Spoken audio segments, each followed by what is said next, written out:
আমি একটি খবরের কাগজে দেখলাম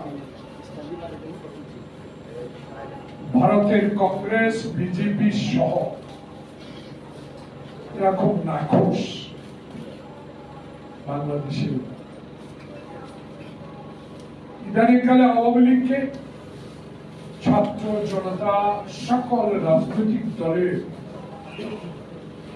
সমর্থন নিয়ে সরকার নিষিদ্ধ ঘোষণা করেছে।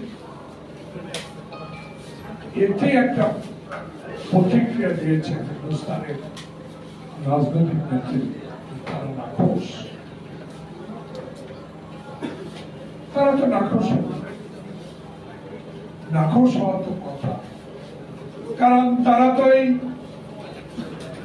আন্দোলনে যারা হাজারো মানুষ রক্ত দিয়েছে, পঙ্গু হয়েছে, আত্মহত্যা দিয়েছে, বিএনপির নেতা কর্মীরা আয়না ঘরে নির্যাতিত হয়েছে, 5,000 উপরে জীবন দিয়েছে, মায়ের কোলে ঘুমাতে পারে নাই, হাঁটু বাড়িতে তারা ঘুমিয়েছে, কোর্টের বারান্দায় যাদের দিন অতিবাহিত হয়েছে তাদের কথা তো হিন্দুস্তান দেখেন নাই, শুনেন নাই, দেখলেও কোনোদিন প্রতিক্রিয়া দেয়।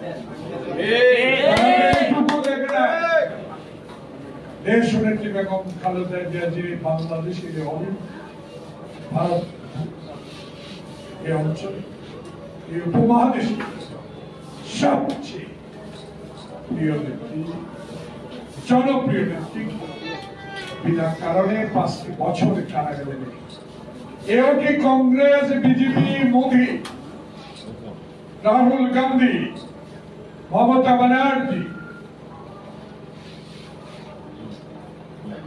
দেখেন নাই?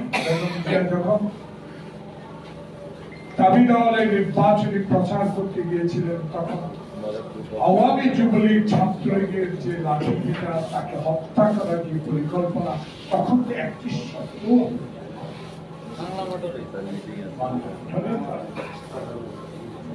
কেউ বলতে পারে এই কথাটা আমি উঠেছি।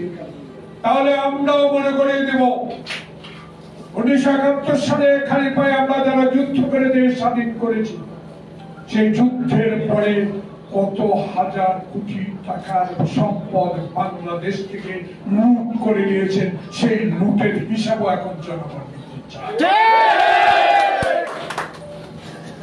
আমরা মনে করে দিব 16 বছরে যে অত্যাচার অবিচার আপনি হাসিনার মধ্য দিয়ে,